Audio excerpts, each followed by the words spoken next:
The rhythmic beeping of the heart monitor should have been comforting, a steady reminder that I was still alive. Instead, it became the soundtrack to the most devastating betrayal I could have ever imagined. As I lay there in that sterile hospital bed, my body broken from the car accident that had left me in a coma for 3 weeks, my family gathered around me. They thought I couldn't hear them. Before we jump back in, tell us where you're tuning in from, and if this story touches you, make sure you're subscribed, because tomorrow I've saved something extra special for you. They thought I was lost in some distant void, unaware of their presence, their words, their plans. But consciousness had returned to me 2 days earlier, trapped inside a body that refused to respond to my desperate attempts to move, to speak, to show them I was there. I was awake. I could hear everything. And what I heard changed my life forever. My name is Rebecca Morgan, and up until 3 weeks ago, I thought I had it all figured out. At 34, I had built a successful interior design business from the ground up, transforming empty spaces into dream homes for clients across the Pacific Northwest. My office overlooked Elliott Bay in Seattle, and every morning I'd arrive, early just to watch the sunrise paint the water in shades of gold and pink. Success hadn't come easily, but it had come honestly, through 18-hour days, countless sacrifices, and an unwavering belief that hard work would eventually pay off. I lived alone in a converted warehouse loft in Pioneer Square, a space I had personally renovated with exposed brick walls, floor-to-ceiling windows, and carefully curated vintage furniture that told the story of my travels and achievements. My friends often joked that my apartment looked like it belonged in Architectural Digest, and honestly, they weren't wrong. Every corner was intentional, every piece meaningful. It was my sanctuary, my proof that I had made something beautiful, out of nothing. But the real foundation of my life wasn't my career or my beautiful home. It was my relationship with my grandmother, Eleanor Morgan, the woman who had raised me after my parents died in a plane crash when I was 12 years old.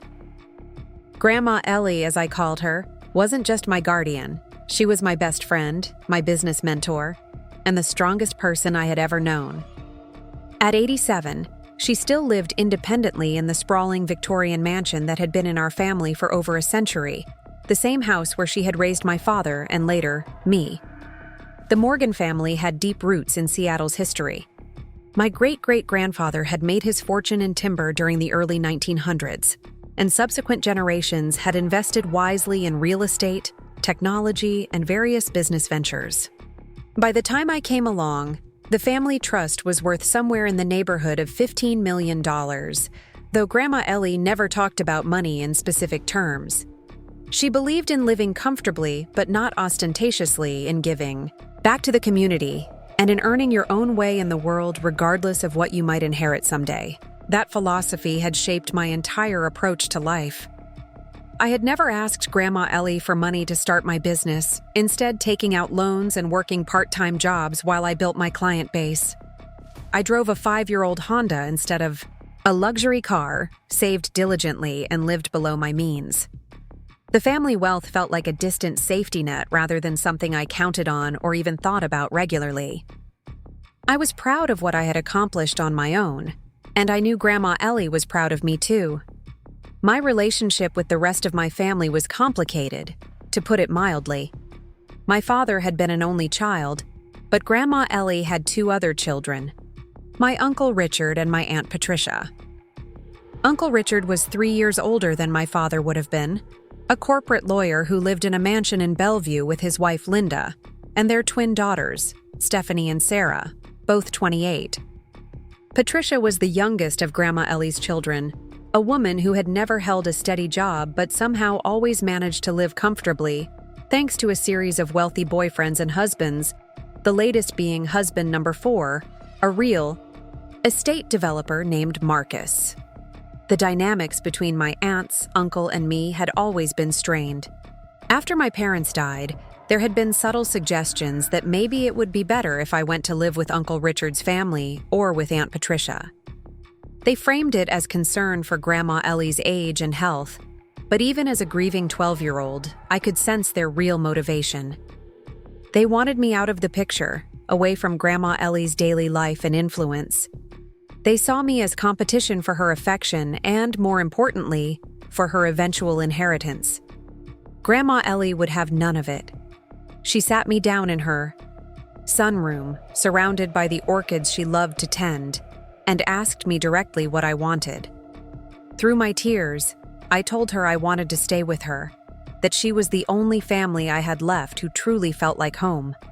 She held my hands in her weathered ones and promised me that we would face everything together, that I would always have a place with her no matter what anyone else said. That conversation had taken place 22 years ago, but the resentment from my extended family had never really faded. Family gatherings were exercises in polite hostility, with my uncle and cousins making subtle digs about my special relationship with Grandma Ellie, while Aunt Patricia would alternate between syrupy fake sweetness and barely concealed jealousy. They made it clear that they saw me as an outsider who had somehow manipulated my way into Grandma Ellie's good graces. The truth was far simpler and more beautiful than their cynical interpretations.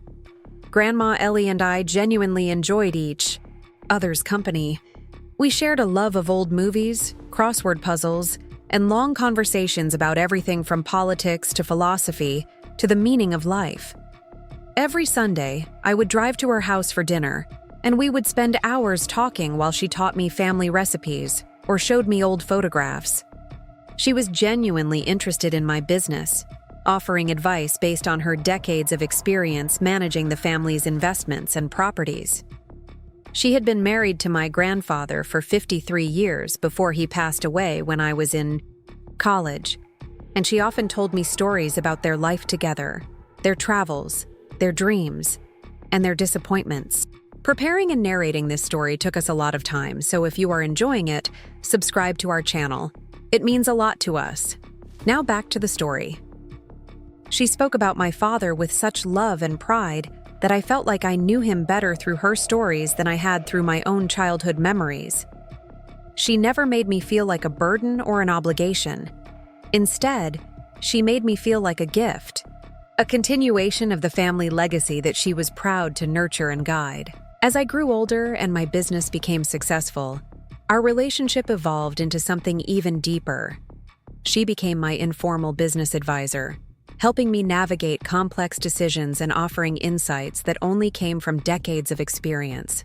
When I was considering expanding my business to include commercial projects, she was the one who encouraged me to take the leap. When I was struggling with a difficult client who refused to pay, she was the one who helped me develop the backbone to stand up for myself professionally. 3 months before the accident that changed everything, Grandma Ellie had mentioned that she was updating her will. She said it matter-of-factly over Sunday dinner, the same way she might mention that she was updating her garden for spring planting. She told me she had an appointment with her lawyer the following week and that she wanted to make sure all her affairs were in order. I didn't think much of it at the time. At 87, it seemed prudent for her to review her estate planning regularly. She had always been meticulous about financial matters, keeping detailed records and ensuring that everything was properly documented and legally sound. I assumed she was probably making minor adjustments, maybe updating some charitable bequests or clarifying details about the family properties. She did mention that she had been thinking a lot about legacy lately, about what really mattered and what she wanted to leave behind. We had a long conversation that evening about the difference between leaving money and leaving values, about how the most important inheritances weren't financial but emotional and spiritual. She talked about how proud she was of the person I had become, how my parents would have been amazed to see the woman I had grown into. That conversation should have been a clue that something significant was happening, but I was so focused on my own life and business that I didn't read between the lines. I was in the middle of my biggest project ever, redesigning the entire interior of a luxury hotel downtown, and the deadline was approaching fast. I was working 12-hour days, managing a team of contractors and subcontractors, dealing with supply chain issues and budget concerns. I was stressed but happy, feeling like I was finally operating at the level I had always dreamed of reaching professionally. The last time I saw Grandma Ellie before the accident, she seemed different somehow. More thoughtful, more intentional in her words and actions. She made my favorite meal, pot roast with all the fixings, and we ate by candlelight in her formal dining room instead of the casual breakfast nook where we usually had our Sunday dinners. After dinner, she walked me through the house slowly, pointing out various antiques and heirlooms and telling me their stories in more detail than she ever had before. She showed me the china cabinet that had belonged to my great-grandmother, the oil painting of the original family homestead that hung above the fireplace, and the collection of first-edition books that my grandfather had accumulated over the years. She talked about each piece not just as an object, but as a repository of family history, a tangible connection to the generations of Morgans who had come before us. At the time, I thought she was just feeling nostalgic. Sometimes older people go through phases where they become more focused on the past, more interested in preserving and sharing family stories. I listened attentively and asked questions, but I didn't sense any urgency or finality in her words. When I left that evening, I kissed her cheek and promised to call her during the week, the same promise I made every Sunday. I never got the chance to make that call. The accident happened on a Tuesday morning. I was driving to a job site in Tacoma, reviewing my notes for the day while stopped at a red light. The last thing I remember was glancing up at the traffic signal, waiting for it to turn green. According to the police report, a drunk driver ran the red light at 50 miles per hour and T-boned my car on the driver's side. The impact was so severe that it took the fire department over an hour to extract me from the wreckage. I suffered a traumatic brain injury, 3 broken ribs, a shattered collarbone, and internal bleeding that required emergency surgery. The doctors told my family that the first 48 hours would be critical, that there was no way to predict if I would survive or what condition I might be in if I did. I was placed in a medically induced coma to give my brain time to heal and reduce the swelling that threatened to cause permanent damage. For 3 weeks, I existed in a strange twilight state. Sometimes I was completely unconscious, lost in dreams and memories that felt more real than reality. Other times, I was dimly aware of sounds and voices around me, but unable to process them clearly or respond in any way. My family took turns sitting with me, talking to me, playing music, and reading aloud, following the doctor's advice that familiar voices and sounds might help stimulate my brain function. Grandma Ellie was there every day, even though she was 87 years old and the hospital was a 40-minute drive from her house. She arrived every morning at 9 o'clock sharp and stayed until the evening visiting hours ended. The nurses told me later that she would sit beside my bed holding my hand, talking to me about everything and nothing, updating me on the news, the weather, and the progress of her spring garden. Uncle Richard and Aunt Patricia visited too, though less frequently and usually together. They would stay for an hour or two, speaking in hushed tones with the doctors and nurses, asking about my prognosis and treatment plan. My cousins Stephanie and Sarah came a few times, but hospitals made them uncomfortable, and they usually found reasons to leave quickly. I was unaware of most of these visits during the first 2 weeks. My consciousness floated in and out like a radio signal that couldn't quite lock onto a station. But sometime during the 3rd week, something shifted.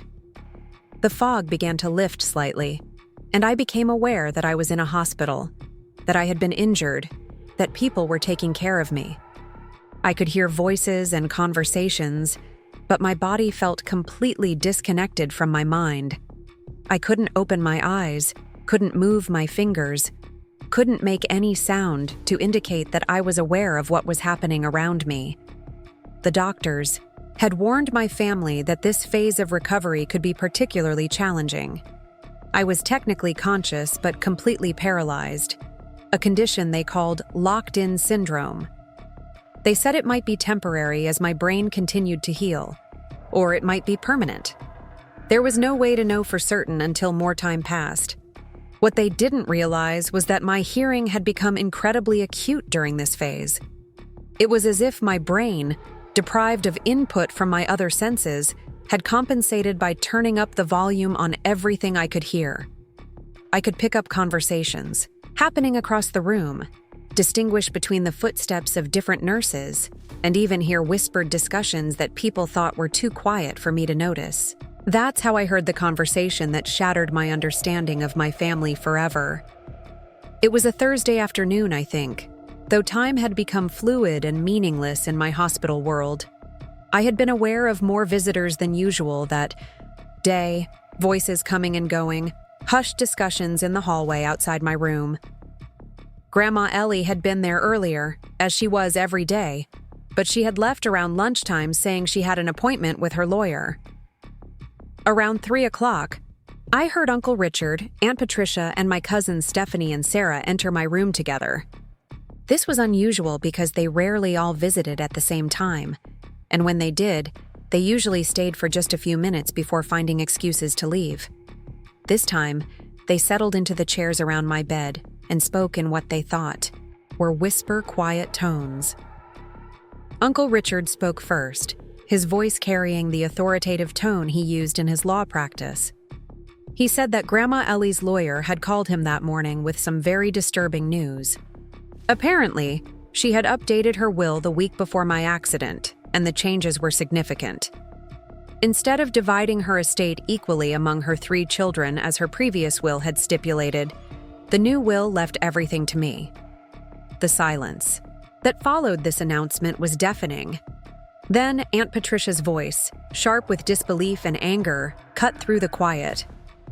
She said that this was obviously the result of my manipulation, that I had somehow convinced Grandma Ellie to disinherit her own children in favor of her granddaughter.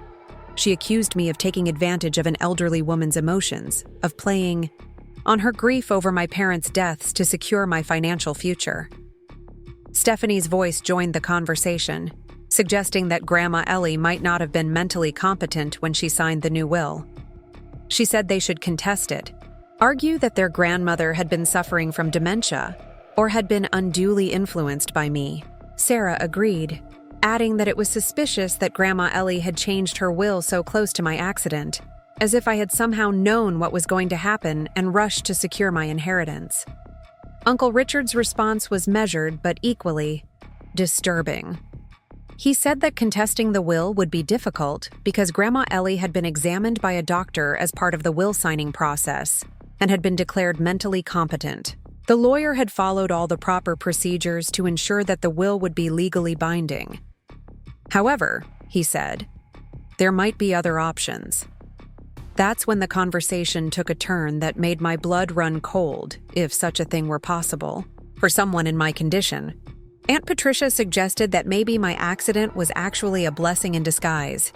If I never woke up from my coma, or if I woke up but was severely disabled and unable to manage my affairs, they might be able to argue that I was incompetent to inherit such a large estate.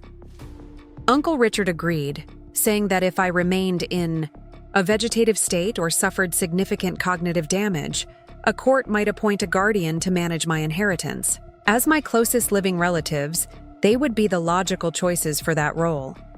They could argue that they were better equipped to handle the family's financial affairs and property management. The conversation continued for over an hour, and with each passing minute, I felt like I was descending into a nightmare. These people, my own family, were discussing my life and my future as if I were already dead. They talked about selling Grandma Ellie's house, liquidating her investments, and dividing the proceeds among themselves. They discussed which of her possessions they wanted to keep and which they would auction off. Stephanie mentioned that she had always wanted the diamond necklace that had belonged to my great-grandmother, while Sarah was interested in the antique furniture and artwork. Aunt Patricia talked about using her share of the inheritance to buy a condo in Hawaii, something she had always dreamed of doing. Uncle Richard was more practical, discussing investment strategies and tax implications. But the most chilling part of the conversation came when they started talking about what would happen if I did wake up and recover. Aunt Patricia suggested, that they needed to be prepared for that possibility, to have a plan in place to protect their interests. She said that if I regained consciousness, I would probably be angry about what I had overheard, assuming I had been aware of their conversations. Uncle Richard pointed out that there was no way for them to know if I could hear them or not, so they should assume that I couldn't and continue making their plans accordingly.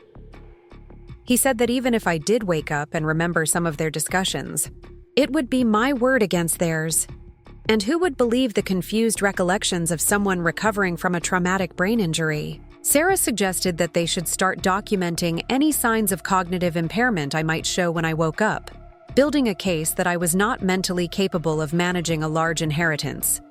She said they could argue that my judgment had been compromised by my injuries and that I needed their guidance and oversight to make sound financial decisions. The conversation finally ended when a nurse came in to check my vital signs, forcing my family members to switch to small talk about my condition and their hopes for my recovery. They stayed for a few more minutes, making the kind of supportive comments that loving family members should make, expressing their concern for my well-being and their confidence that I would pull through this difficult time. After they left, I lay there in my silent, paralyzed body, trying to process what I had just heard. The people I had called family for my entire life, the people who should have been hoping and praying for my recovery, were instead calculating how to profit from my tragedy. They saw my accident not as a devastating loss, but as an opportunity to claim what they felt was rightfully theirs. The betrayal was so profound that it felt physical, like a weight pressing down on my chest that made it even harder to breathe than my injuries already did. I had always known that my relationship with my extended family was complicated, that there was jealousy and resentment beneath the surface of our interactions. But I had never imagined that their feelings ran so deep that they were capable of such calculated cruelty. As the hours passed and evening turned to night, I found myself thinking about Grandma Ellie's decision to change her will. For the first time, I wondered if she had sensed something about her other children's attitudes toward me, if she had made her decision based on more than just love and favoritism. Maybe she had seen through their polite facades to the resentment and greed underneath. Maybe she had wanted to ensure that her legacy went to someone who would honor her values and continue her traditions of family loyalty and community service. The more I thought about it, the more I realized that Grandma Ellie's decision made perfect sense from her perspective. Uncle Richard and Aunt Patricia had always been more interested in what the family money could do for them than in what they could do to honor the family's legacy. They had never shown much interest in the family history, the properties, or the charitable foundations that meant so much to Grandma Ellie. They saw the Morgan name as a ticket to a comfortable lifestyle, rather than as a responsibility to serve something larger than themselves. I, on the other hand, had spent years learning about our family's history, helping Grandma Ellie manage some of her charitable activities, and demonstrating through my own business success that I understood the value of hard work and integrity. She had watched me build something meaningful from nothing, and she knew that I would treat her legacy with the respect and responsibility it deserved. But understanding Grandma Ellie's reasoning didn't make my current situation any less terrifying. I was trapped in a body that wouldn't respond to my commands, surrounded by people who saw me as an obstacle to their financial goals rather than as a person they loved and wanted to see recover. I didn't know how long my locked-in state would last, or whether I would ever be able to tell anyone what I had overheard. The worst part was not knowing if Grandma Ellie was aware of her children's true feelings and intentions. She continued to visit me every day, holding my hand and talking to me with such love and warmth that it broke my heart. She had no idea that her son and daughter were planning to undermine her final wishes and steal the inheritance she had carefully planned to leave to me. That night, alone with my thoughts and the steady beeping of the heart monitor, I made a promise to myself. Somehow, some way, I was going to find a way to expose the truth about my family's betrayal. I was going to fight back against their schemes and protect both Grandma Ellie's legacy and my own future. I didn't know how I was going to do it from my current state, but I knew that I couldn't let them win.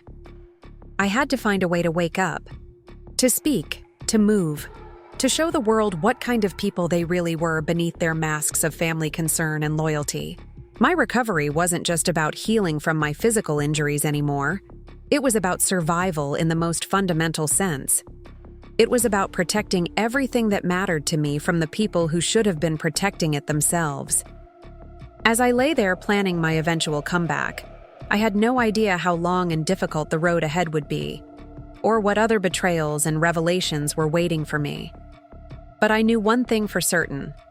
I was going to fight back with everything I had, and I was going to make sure that the truth came out no matter what it cost me. The battle for my inheritance, my family's legacy, and my own future was just beginning. The first sign that something was changing came on a Tuesday morning, exactly 4 weeks after the accident. I felt a tingling sensation in my left pinky finger, so faint that I initially thought I was imagining it. But as the hours passed, the sensation grew stronger, spreading slowly up my hand like electricity awakening dormant circuits. I focused all my energy on that single finger, willing it to move, to bend, to give me any sign that my body was starting to respond to my commands again. By evening, I could flex my pinky finger slightly, a movement so small that no one would notice unless they were watching specifically for it. But to me, it felt like moving mountains. After weeks of being trapped in my own body, that tiny movement represented hope, possibility, and the beginning of my path back to the world. I was careful not to let anyone see this first sign of recovery. My family's conversations had taught me that I needed to be strategic about revealing my progress. If they knew I was getting better too quickly, they might accelerate their plans to have me declared incompetent or take other measures to secure their control over the inheritance. I needed time to plan, to gather evidence, and to figure out how to expose their true intentions. Over the next few days, more sensations returned. I could feel pressure when someone touched my hands, warmth when sunlight streamed through the hospital window, and the texture of the blankets against my skin. My sense of taste began to return as well, making the feeding tube's nutrition solution seem less bland and more distinctly medicinal. Most importantly, I started to regain some control over my facial muscles, though I was careful to keep my expressions neutral whenever anyone was in the room. The recovery wasn't linear or predictable. Some days I would make significant progress, regaining feeling in an entire limb or achieving better control over my breathing. Other days, I would feel like I was sliding backward, losing ground I had fought so hard to gain. The doctors explained to my family that this was normal for traumatic brain injury patients, that recovery often came in waves rather than steady improvement. Dr. Martinez, my neurologist, was cautiously optimistic about my progress. She told my family that my brain scans showed reduced swelling and improved activity in several key areas. However, she warned them that even if I did wake up, there was no guarantee that I would be the same person I had been before the accident. Brain injuries could cause personality changes, memory loss, cognitive impairment, and a host of other issues that might not be apparent until I regained consciousness. My family received this news with what sounded like appropriate concern, but I could detect undertones of calculation in their responses. Uncle Richard asked detailed questions about what kind of cognitive testing would be done once I woke up, ostensibly to understand my condition better, but clearly gathering information for his own purposes. Aunt Patricia wanted to know if personality changes would be permanent and whether they might affect my ability to make sound financial decisions. During one particularly revealing conversation, Stephanie asked Dr. Martinez if traumatic brain injury patients were more susceptible to manipulation or poor judgment. She framed it as concern for my well-being, saying she wanted to make sure I would be protected from anyone who might try to take advantage of my condition. But I could hear the real question underneath. Would my injury make it easier for them to control me and my inheritance?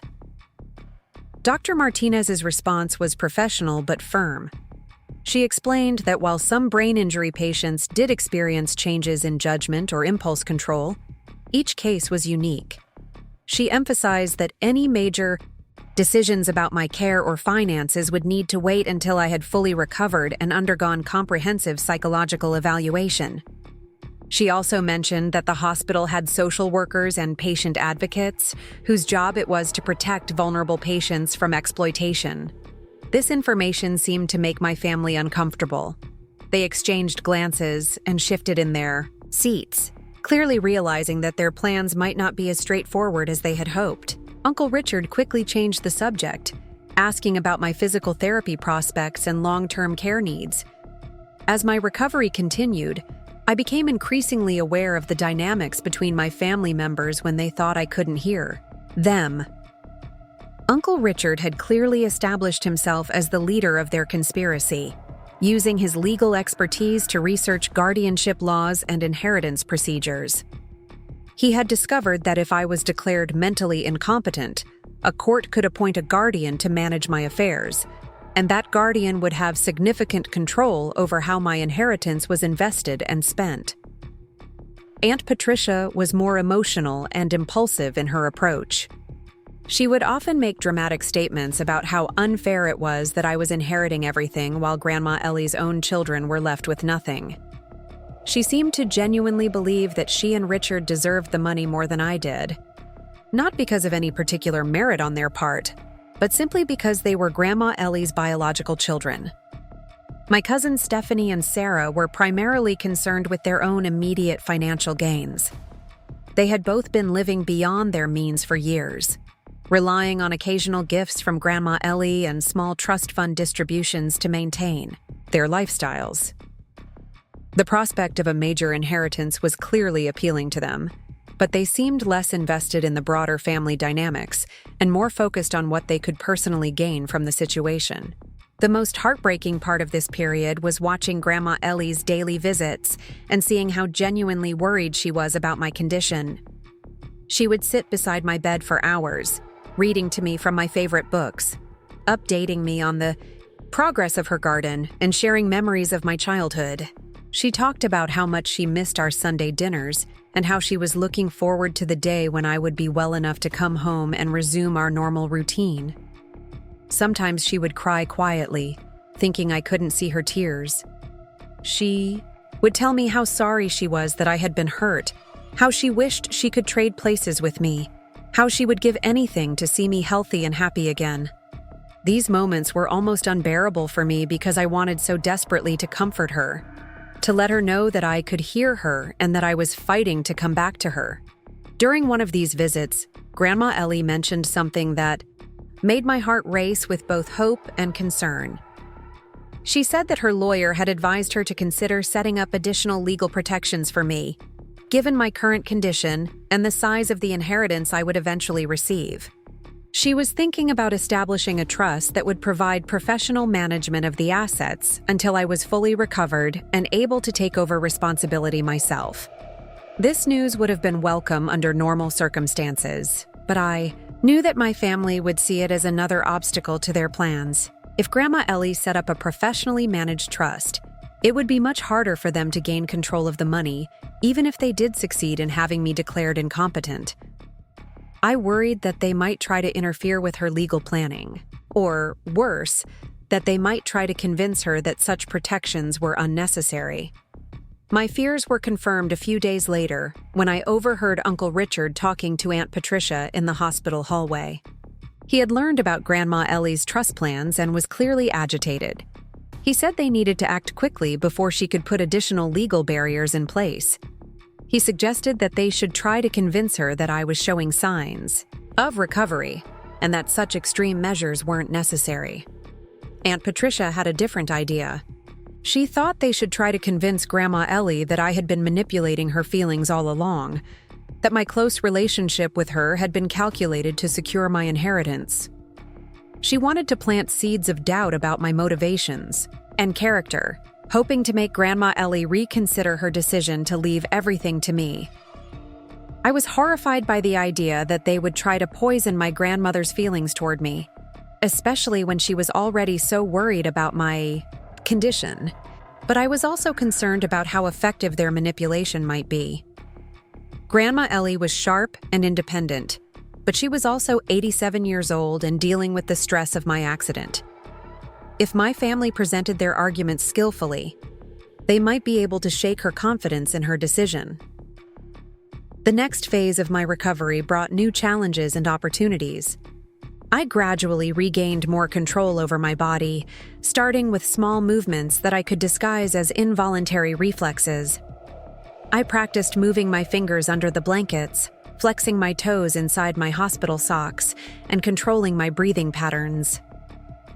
I also worked on my facial expressions, learning to make subtle changes that would look natural to casual observers, but were actually conscious choices on my part. The most important breakthrough came when I realized I could control my eye movements. At first, it was just the ability to shift my gaze slightly from side to side. But over the course of several days, I developed enough control to track movement around my room and focus on specific objects or people. This gave me a much better sense of what was happening around me and allowed me to gather more information about my family's activities. I used this new ability to watch my family members more carefully during their visits. I observed their body, language, their facial expressions, and the way they interacted with each other when they thought no one was paying attention. I noticed that Uncle Richard often checked his phone for messages, suggesting that he was coordinating with someone. Outside the hospital, Aunt Patricia would sometimes take notes during conversations with my doctors, clearly documenting information for her own purposes.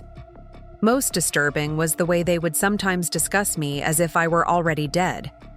They would stand at the foot of my bed and talk about my funeral arrangements, about which of my possessions they would want to keep as mementos, and about how they would explain my death to the rest of the extended family. These conversations were supposedly about being prepared for the worst-case scenario, but they felt more like wishful thinking. During one particularly chilling conversation, Stephanie suggested that they should start going through my apartment to secure any important documents or valuables before other people had a chance to claim them. She said that as my closest living relatives, they had a responsibility to protect my assets and make sure nothing was lost or stolen. Sarah agreed, saying that they should probably also cancel my lease and put my furniture in storage until they could decide what to do with it. Uncle Richard was more cautious about this suggestion. He pointed out that legally, they had no right to access my property without proper authority. However, he said that if I did die, they would need to move quickly to secure my assets before creditors or other claimants could interfere. He suggested that they should at least make a list of what I owned and where my important papers might be located. This conversation terrified me because it made me realize how completely they had written me off. They weren't just hoping I would die. They were actively planning for it and taking steps to benefit from my death. The fact that they were discussing these matters so casually, right in front of my supposedly unconscious body, showed just how little they thought of me as a person. But their callousness also gave me an advantage. Because they believed I couldn't hear or understand anything, they were incredibly careless about what they said in my presence. They revealed details about their plans, their motivations, and their methods that they would never have shared if they thought I was conscious. Every conversation gave me more ammunition to use against them once I was strong enough to fight back. The breakthrough I had been working toward finally came on a rainy Thursday afternoon in my 6th week at the hospital. I had been practicing, moving my right hand under the blankets, gradually increasing the range of motion and the strength of my grip. During one of these practice sessions, I managed to close my hand around the call button that was clipped to my bed rail. For a moment, I just held the button, savoring the feeling of being able to grasp something intentionally for the first time in weeks. Then I pressed it, sending a signal to the nurse's station that I needed assistance. Within minutes, a nurse I had never met before hurried into my room, expecting to find me unconscious as usual. Instead, she found me looking directly at her with clear, focused eyes. I managed to whisper a single word: water. The sound was barely audible, and my voice was rough from weeks of disuse, but it was unmistakably speech. The nurse's eyes widened, in shock, and she immediately called for Dr. Martinez. The next few hours were a whirlwind of activity. Dr. Martinez performed a series of neurological tests, checking my reflexes, cognitive function, and ability to follow simple commands. I was careful to perform well enough to demonstrate that I was recovering, but not so well that I appeared to be completely normal. I needed the medical team to believe that I was making progress while still giving myself time to plan my next moves. My family was notified immediately, and they arrived at the hospital within an hour of my awakening. Their reactions were a fascinating study in conflicted emotions. On the surface, they expressed joy and relief that I was finally conscious and responding. They hugged me gently, told me how worried they had been, and assured me that everything was going to be fine. But I could see the concern in their eyes, the quick glances they exchanged when they thought I wasn't looking. My recovery was good news for me, but potentially disastrous news for their plans. They had been counting on my continued unconsciousness or significant cognitive impairment to justify their schemes. My apparent recovery threatened to undermine everything they had been working toward. Grandma Ellie's reaction was pure joy and relief.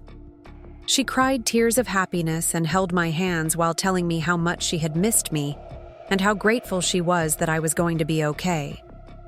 Her love and concern were so genuine and overwhelming that I almost broke down and told her everything right then. But I knew I needed to be strategic about when and how I revealed what I had learned. Dr. Martinez was cautiously optimistic about my progress, but warned everyone that my recovery was still in its early stages.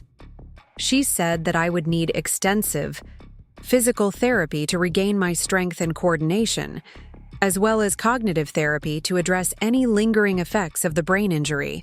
She recommended that I remain in the hospital for at least another week for observation and initial rehabilitation.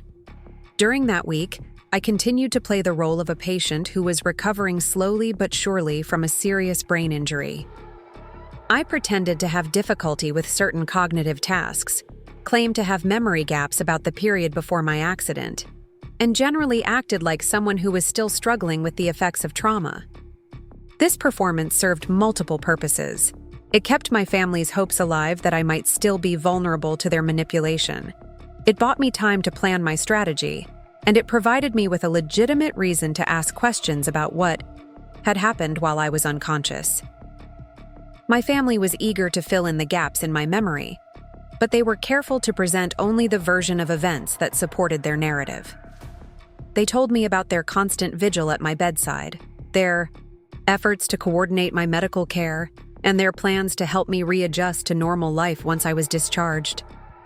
They painted themselves as devoted family members who had put their own lives on hold to take care of me during my crisis. What they didn't tell me was anything about Grandma Ellie's will or their conversations about my inheritance. They made no mention of their plans to have me declared incompetent or their discussions about dividing my assets among themselves.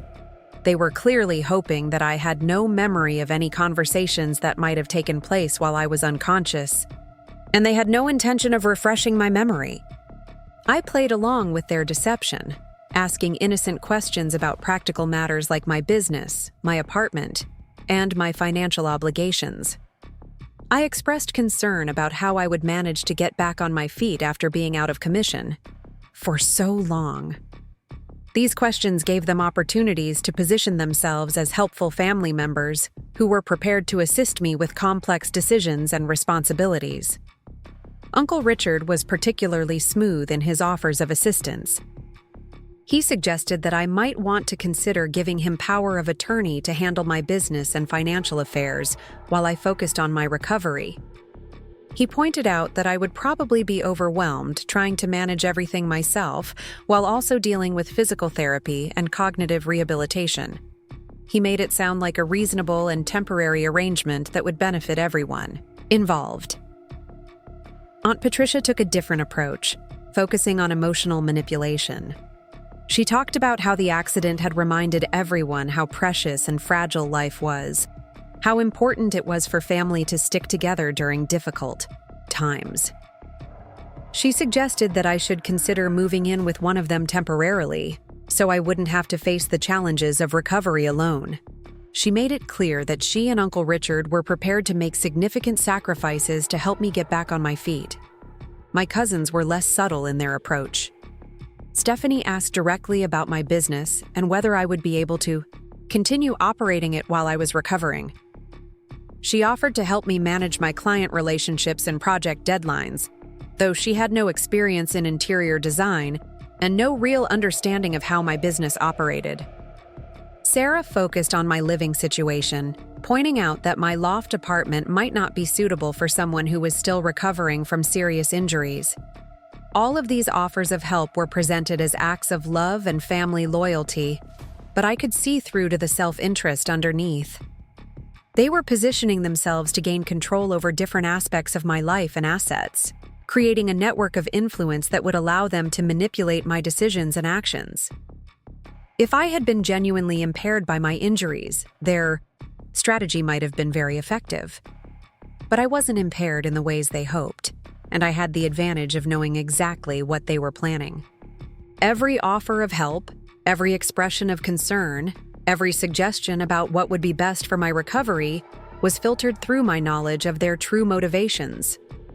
I could see how each piece of their plan was designed to move me closer to a position where they could control my inheritance and undermine Grandma Ellie's final wishes. The most challenging part of this period was maintaining my performance while also gathering the evidence I would need to expose their scheme. I had to find ways to document their behavior and record their conversations without revealing that I was fully aware of what was happening. I also had to figure out how to contact people who could help me, including lawyers, investigators, and other professionals who could assist me in building a case against my family. My opportunity came when I was moved from the intensive care unit to a regular hospital room. This new room had a phone that I could access during the night hours when the nursing staff was less frequent in their checks. I also had more privacy and freedom of movement, which allowed me to start taking notes about what I had observed and overheard during my weeks of supposed unconsciousness. Using the phone was risky because I didn't want to leave any record of my calls on the hospital's system. But I knew I needed professional help to navigate the legal and financial complexities of my situation. I started by calling my own lawyer, a woman named Jennifer Walsh, who had helped me with my business contracts and had always impressed me with her intelligence and integrity. Jennifer was shocked to hear from me, having been told by my family that I was still unconscious and might never fully recover. When I explained that I had been awake for several days but was keeping my recovery secret for strategic reasons, she was immediately concerned. She advised me to be very careful about what I said and did until I was discharged from the hospital and could speak freely. I gave Jennifer a brief overview of what I had overheard while unconscious, focusing on my family's plans to contest Grandma Ellie's will and have me declared incompetent. She was horrified by what I told her, but also impressed by my strategic thinking in maintaining my cover while gathering information. She agreed to start researching the legal issues involved and to be prepared to act quickly once I was ready to confront my family openly. Jennifer also gave me some practical advice about protecting myself during the remainder of my hospital stay. She suggested that I should start documenting everything in writing, including dates, times, and exact quotes when possible. She recommended that I be very careful about signing any documents or agreeing to any arrangements that my family might propose. Most importantly, she warned me that I should not trust anyone in my family with information about my recovery or my plans. Armed with this professional advice and a clearer understanding of my legal options, I began the final phase of my hospital stay with renewed confidence. I continued to play the role of a slowly recovering patient while secretly preparing for the confrontation that I knew was coming. I documented every suspicious conversation, every manipulative suggestion, and every sign that my family was positioning themselves to take advantage of my situation. I also started making plans for my life after discharge. I would need a safe place to stay while I fully recovered, people I could trust to help me navigate the legal and financial challenges ahead, and a strategy for exposing my family's betrayal without putting myself at further risk. Most importantly, I needed to find a way to protect Grandma Ellie from the emotional devastation of learning what her children had been planning. The game of deception that had begun with my family's whispered conversations around my hospital bed was about to enter a new phase. Soon, I would be the one holding the secrets and controlling the information. The people who had seen my accident as an opportunity to steal their mother's legacy were about to discover that their unconscious victim had been listening to every word, planning her revenge, and preparing to fight back with everything she had. The discharge planning meeting was scheduled for a Friday morning, exactly 8 weeks after my accident. I sat in the hospital conference room surrounded by my medical team, social workers, and my entire family, playing the role of a grateful patient who was slowly recovering from a life-altering trauma. Dr. Martinez reviewed my progress with cautious optimism, noting that while I had made remarkable strides, I would still need months of rehabilitation and ongoing medical supervision. My family listened intently as she outlined the recommendations for my care. Physical therapy 3 times a week, cognitive rehabilitation sessions, regular neurological checkups, and careful monitoring for any signs of complications or setbacks. She emphasized that brain injury recovery was unpredictable and that I shouldn't rush back into my normal activities too quickly. Uncle Richard leaned forward with practiced concern, asking detailed questions about my capacity to make complex decisions and manage my business affairs. Dr. Martinez responded that while my cognitive functions appeared to be returning to normal, she would recommend a gradual transition back to full independence. She suggested that I might benefit from having trusted family members or friends help me with major decisions during the early stages of my recovery. This was exactly the opening my family had been waiting for.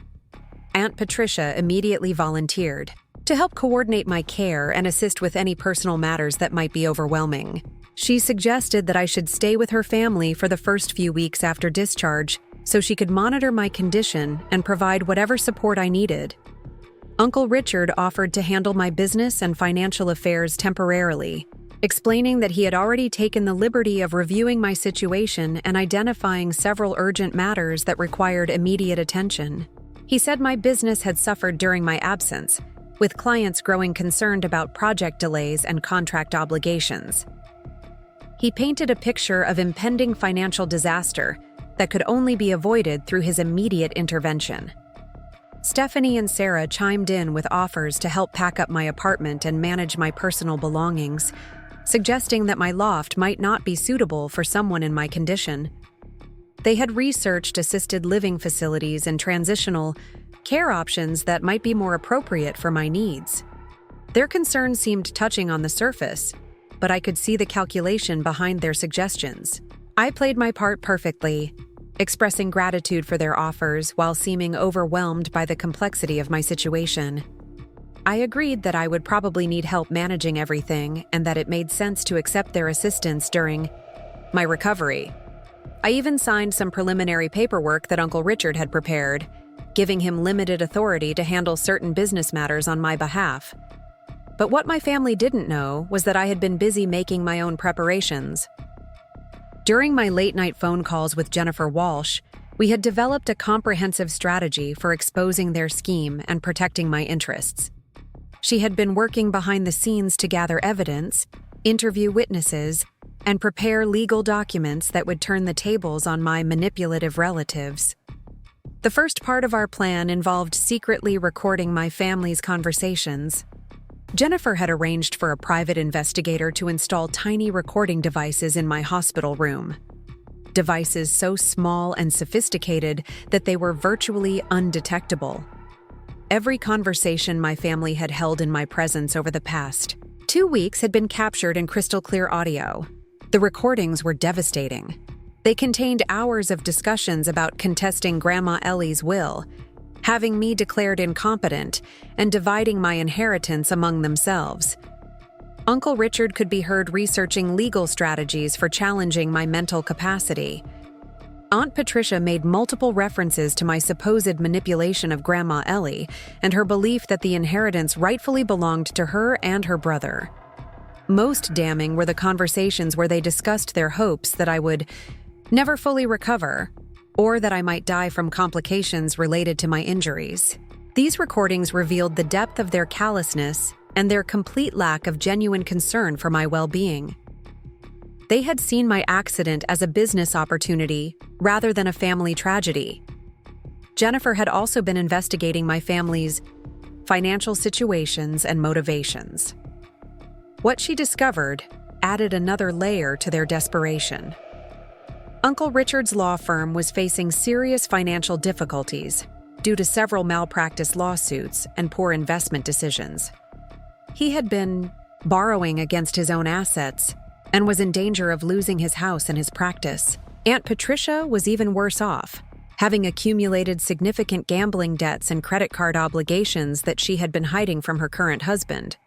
Stephanie and Sarah were both facing their own financial crises. Stephanie had been living off credit cards and family loans for years, maintaining an expensive lifestyle without any sustainable income. Sarah had invested heavily in a failed business venture and was facing bankruptcy.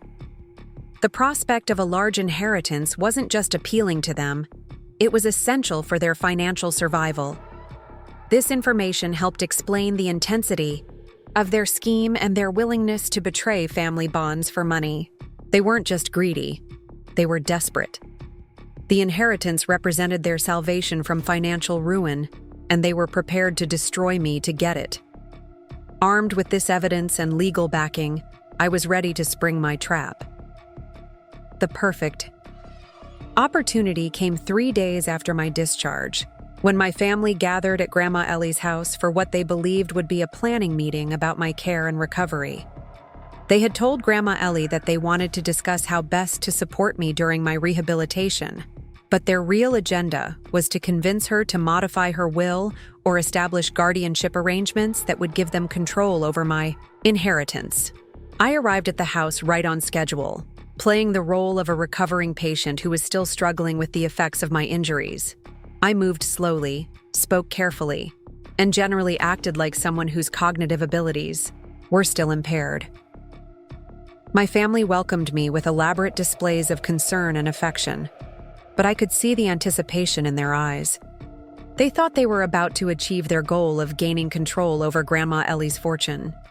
Grandma Ellie was so happy to see me in her home again that she almost cried. She had prepared my favorite meal and set the table with her finest china, treating my visit like a celebration of my recovery. She showed me around the house, pointing out little changes she had made and sharing news about her garden and her activities. Her joy was so genuine and pure that it made what I was about to do even more difficult. We gathered in her living room after dinner, the same room where I had spent countless Sunday evenings listening to her stories and learning about our family history. Uncle Richard took charge of the conversation, explaining to Grandma Ellie that they were all concerned about my ability to manage my responsibilities during my recovery. He suggested that it might be wise to make some temporary arrangements to protect my interests and ensure that I didn't make any decisions that I might regret later. Aunt Patricia joined in, expressing worry about my cognitive state and my vulnerability to people who might try to take advantage of my condition. She suggested that Grandma Ellie should consider modifying her will to include more protections and oversight, perhaps establishing a trust with family members as trustees who could guide my decisions and protect my inheritance. Stephanie and Sarah added their voices to the chorus, talking about their observations of my condition and their concerns about my ability to live independently. They painted a picture of someone who was brave and determined, but clearly not ready to handle complex responsibilities without significant support and guidance. Throughout this discussion, I sat quietly, nodding occasionally and asking simple questions that reinforced their impression of my impaired state. Grandma Ellie listened to their concerns with growing worry, clearly torn between her desire to respect my independence and her fear that I might not be capable of protecting myself from exploitation. When they had finished presenting their case, I asked if I could speak privately with Grandma Ellie for a few minutes. I explained that there was something important I needed to tell her, something that I had been thinking about during my recovery. My family reluctantly agreed, though I could see they were nervous about what I might say without their guidance and supervision. Once we were alone in her sunroom, surrounded by the orchids she loved so much, I took Grandma Ellie's hands in mine and looked directly into her eyes. For the first time in weeks, I let my true intelligence and awareness show in my expression. I could see the moment when she realized that I was much more recovered than I had been pretending to be. I told her everything. I explained about regaining consciousness while my family thought I was still in a coma, about overhearing their conversations and learning about their plans to steal my inheritance. I described their schemes to have me declared incompetent, their discussions about dividing her assets among themselves, and their complete lack of genuine concern for my well-being. Grandma Ellie's face went through a range of emotions as I spoke. Shock, disbelief, anger, and finally a deep sadness that broke my heart. She had suspected that her children might be jealous of my relationship with her, but she had never imagined they were capable of such calculated betrayal. The realization that they had been hoping for my death or permanent disability was almost more than she could bear. I showed her some of the evidence Jennifer and I had gathered, including transcripts of the most damaging conversations and documentation of my family's financial difficulties. I explained how their desperation had driven them to see my accident as an opportunity rather than a tragedy, and how they had been manipulating both her and me to achieve their goals. As the full scope of their deception became clear, Grandma Ellie's sadness transformed into a steely determination that reminded me why she had been so successful in business and life. She asked me what I wanted to do about the situation, and I outlined the plan Jennifer and I had developed to expose their scheme and hold them accountable for their actions. When we returned to the living room, my family was waiting anxiously to hear what we had discussed. They clearly expected me to have shared some concerns about my condition that would support their arguments for increased oversight and control. Instead, they found themselves facing a very different version of both Grandma Ellie and me. I stood in the center of the room, no longer moving slowly or speaking hesitantly. My voice was clear and strong as I addressed each of them directly. I told them that I knew exactly what they had been planning, that I had been conscious and listening during their conversations at my bedside, and that I had evidence of everything they had said and done. The color drained from Uncle Richard's face as I began reciting specific conversations, including dates, times, and exact quotes. Aunt Patricia's mouth fell open in shock as I described her suggestions about my manipulation of Grandma Ellie and her hopes that I would never fully recover. Stephanie and Sarah looked at each other in panic as I detailed their discussions about selling my possessions and dividing my assets. But the most devastating moment came when I played selected portions of the recordings Jennifer had made. Their own voices filled the room, speaking the words that revealed their true feelings about me, their mother, and the inheritance they had been plotting to steal. The recordings were so clear and damning that there was no possibility of denial or explanation. Uncle Richard was the first to try to mount a defense, claiming that their conversations had been taken out of context and that they had only been trying to protect my interests. But I had hours of recordings that clearly showed the pattern of their deception and the consistency of their malicious intent. Every attempt at justification only made their situation worse. Aunt Patricia broke down completely, alternating between tearful apologies and angry accusations. She claimed that I had manipulated the situation from the beginning, that I had somehow orchestrated my own accident to gain sympathy and secure my inheritance. Her desperation was so obvious that even she seemed to realize how ridiculous her claims sounded. Stephanie and Sarah tried to distance themselves from their parents' schemes, claiming they had just been going along with family discussions without really understanding the implications. But the recordings clearly showed their active participation in planning how to divide my assets and their enthusiastic support for having me declared incompetent. Throughout this confrontation, Grandma Ellie sat silently, watching her children reveal their true natures with an expression of profound disappointment. When they finally stopped their protests and excuses, she spoke for the first time since we had returned to the room. Her voice was steady but filled with pain as she told them how deeply they had hurt her, not just through their betrayal of me but through their complete disregard for her wishes and values. She explained that she had changed her will because she believed I was the family member most likely to honor the Morgan legacy and use the inheritance responsibly. Their behavior over the past weeks had only confirmed the wisdom of her decision. She informed them that she would be making additional changes to her legal arrangements to ensure that they would never be able to challenge my inheritance or gain any control over the family assets. She was also considering whether to cut them out of her will entirely, given their demonstrated willingness to betray family bonds for financial gain. The meeting ended with my family leaving in various states of anger, humiliation, and desperation. Uncle Richard threatened legal action. Though Jennifer had already confirmed that he had no grounds for any kind of lawsuit, Aunt Patricia made dramatic promises to expose my supposed manipulation to the rest of the extended family, not realizing that the recordings would make her look delusional rather than sympathetic. Stephanie and Sarah left quietly, clearly realizing that their financial problems would have to be solved through their own efforts rather than through inheritance schemes. Their dreams of easy money had been shattered along with their relationships with both Grandma Ellie and me. In the days that followed, Jennifer helped me implement additional legal protections to prevent any future attempts at manipulation or fraud.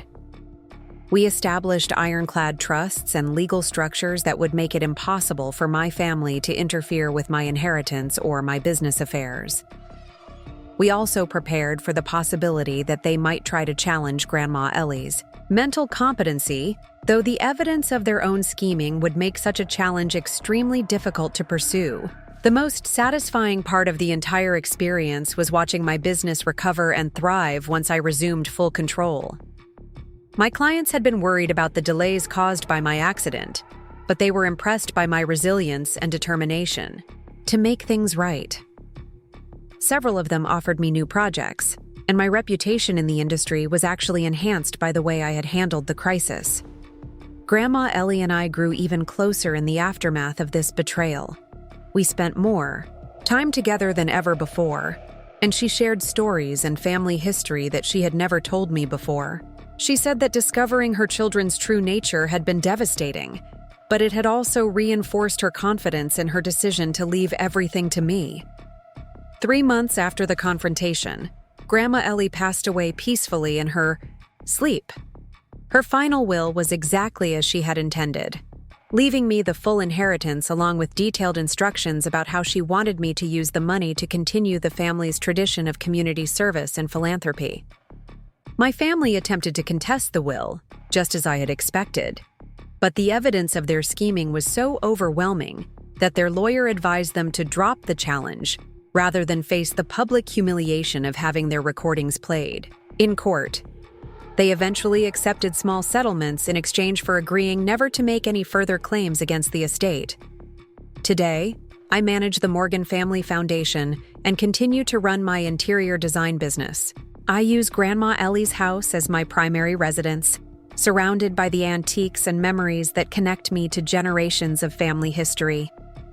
The money my relatives had been so desperate to steal is being used exactly as Grandma Ellie intended, supporting education, healthcare, and community development projects throughout Seattle. Sometimes I think about how different things might have been if I had never overheard those conversations at my bedside.